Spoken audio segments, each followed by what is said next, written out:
sa mga FM Super 24 minutes after alas 4 ng hapon. Sakta lang ba ang iyong mahal, idol? Siguro. Kung gano'n, di mag-ay bakit na tayo ngayon dahil gusto na tayo ng ating mga yung mga comments mga idol. At ito, magbasa tayo. Bakit? Ay, bakit? Sabi niya, hindi talaga siya mawala sa puso ko. Kasi sabi ko kanina, bakit hindi ka mawala sa puso ko? Dahil kahit inapi-api niya ako, hindi ko makakalimutan ang mukha niyang hindi makapapagkatiwalaan. Ganon. Ikaw talaga. Sino to? Glenda. Alright. Taga saan si Glenda? Magandang afternoon. At hindi siya mawala sa puso ko kasi mahal na mahal ko siya. Masarap siya magluto. Masarap din siya kumain. Kumain pag ako magluluto, sabi. Masarap din siya humalit kasi kissable lips at sakto lang sa lips ko. Angelica ng Gabu. Ayan. Pa-shoutout naman DJ Shanti Papi sa aking D. Sabi, that's coming from your me. Hindi ko talaga makalimutan. Very supportive siya sa gawain ko. Andyan siya lagi sa tabi ko. Sabi, masarap siya magmahal kaya hindi pwedeng iwan lang niya ako.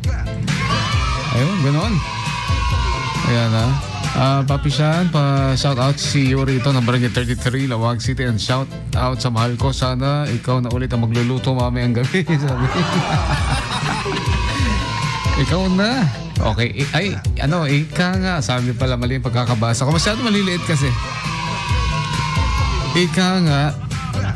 Sa kanta Shanti, Papi, nothing's gonna change my love for you and nothing's gonna stop us daw. Ginawa mo pang IFM, ang comment mo. Pero maganda. Mahal ko siya at mahal din niya ako. Kaya laging nakatatak siya sa puso ko, sabi. Ang aking my love so sweet, saan nga maibat-bati. Shout out sa anak namin, kamukha ng asawa ko, si Baby JM. I love you, baby. That's coming from Mommy MJ. Tatawa ako sa mga messages ninyo. Isang Lawag, Batak, present. Masayang pagkikinig po sa inyo lahat, mga idol. Maraming salamat sa inyong pagtutok. At eto na ang ating trending. Trending! Trending! Trending! Trending! Bye-bye! Bye-bye, chicken! Bye-bye! Bye-bye, everyone! Hanggang sa muli po! Mga minamahal kong kababayan, Alice Go was arrested in Tangerang City, Jakarta, Indonesia. Trending! IFM.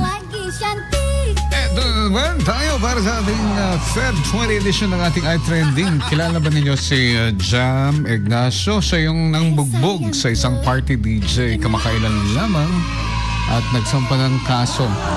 Bale, buti nga at nakahingi pa siya ng tulong dahil pumalpak yung RFID nila sa isang expressway at nung medyo ibinaba ni Jam Ignacio yung rinol down niya yung window, humingi ng tulong si Jelly Au. Ayun, kaya humarurot na lang tumakas na lang itong si Jam Ignacio during that time. Ito naman, dahil siya ay binabatikos na sa social media at ito ang kanyang sabi. Han, alam mo kung gaano kita kamahal. Talaga. Sa mga kapatid at mga kaibigan ni Jelly, andito ako maharap sa inyo. Humihingi ng taus-pusong sorry. Sorry na lang? Hanggang ganun, sorry na lang. Madadaan ba sa sorry?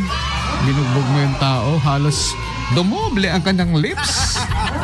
Apay limlim tagbat dahil bibig mo si ka-idol. Binugbog sa amin. Kinisda lang. Alright, sa mga kapatid niya, sabi, humingi ako ng tawad. At lalong-lalo na sa mami ni Jelly.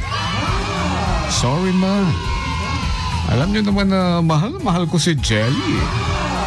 Kasi lagi ko siyang katabi, lalo na pagkatapos kong kumain. Si Jelly Ace. Ayan ha, mga idol. Humihingi siya ng tawad, sabi. At sana naman ay mapatawad niyo siya. Alright, mahal na mahal kita, Jelly Al. Ikaw lang talaga ang gusto kong makasama habang buhay. Alam mo naman yan, may plano tayong bumuo ng pamilya. Kaya nagmamakaawa ako sa iyo na ayusin na natin ito. Bigyan mo ako ng... Bigyan, di ka unay idol kung na naman dito. Hindi, di ka unay katkatawa. May atlata, basta happy ka. Sobrang sorry sa lahat. Ayan, sabi niya, no, agasang namin dinurab-durab na tayo. Fiancé, no, di maktul de ropa na, pati de lipstick at nagdoble. Kaasya mo tayo. Oh, eto, Jam Ignacio, humihingi po ako ng tawad. Sabi, sana mapatawad ninyo ako. At abangan na lang natin ang susunod na kabanata kung ano ang masasabi naman ni Jelly Au. At yan ang ating i-trending. Mainit-init pa. Napasok tuloy ang aking bibig. Ouch! Sa IFM, supaya.